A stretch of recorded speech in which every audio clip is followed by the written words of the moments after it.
పీలేరు నియోజకవర్గం కలికిరి నడిబొడ్డులో ఉండేటువంటి సాంఘిక సంక్షేమ శాఖ మహిళా డిగ్రీ కళాశాల యొక్క స్థలాన్ని దాదాపు 7.5 ఎకరా కళాశాలకు సంబంధించినటువంటి స్థలాన్ని ఇక్కడ ఉన్నటువంటి వైకాపా గద్దలు తన్నుకుపోవడానికి ఈ స్థలాన్ని కబ్జా చేయడానికి ఈ విధంగా పొక్లైనర్లు పెట్టి పూర్తి స్థాయిలో దీన్ని కబ్జా చేసుకోవడానికి ప్రయత్నం చేస్తున్నారు.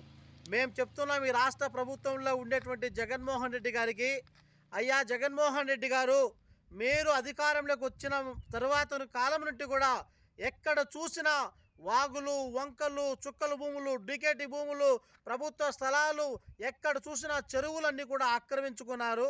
కనీసం ఈ కళాశాలలో ఈ మండలంలో దాదాపు సుదూర ప్రాంతాల నుండి ఎస్సీ, ఎస్టీ, బీసీ, బహుజన, ప్రజాస్వామ్య పేద బిడ్డలు 300 మంది బిడ్డలు ఈ కళాశాలలో చదువుతున్నారు. కళాశాలకు కేటాయించినటువంటి అధికారికంగా కేటాయించినటువంటి స్థలాన్ని కూడా ఈరోజు మీరు కబ్జా చేయడానికి ప్రయత్నం చేస్తున్నారంటే సిగ్గుతో తలదించుకోవాలని చెప్పేసి భారత కమ్యూనిస్టు పార్టీగా, అఖిల భారత విద్యార్థి సమాఖ్య ఏఐఎస్ఎఫ్గా దీన్ని మేము పూర్తిగా ఖండిస్తున్నాం.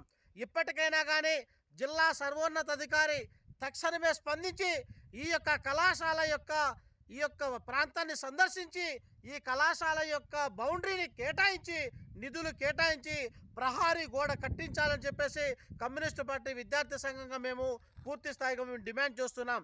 అలా కాని పక్షంలో తప్పకుండా భారత కమ్యూనిస్టు పార్టీ మరియు ఏఐఎస్ఎఫ్ నేతృత్వంలో దీని యొక్క మేము పూర్తి స్థాయిలో మేము కాపాడుకొని విద్యా సంస్థలకు ఉపయోగపడే విధంగా మేము పోరాటాలకు శ్రీకారం చుడతామని హెచ్చరిస్తున్నాం.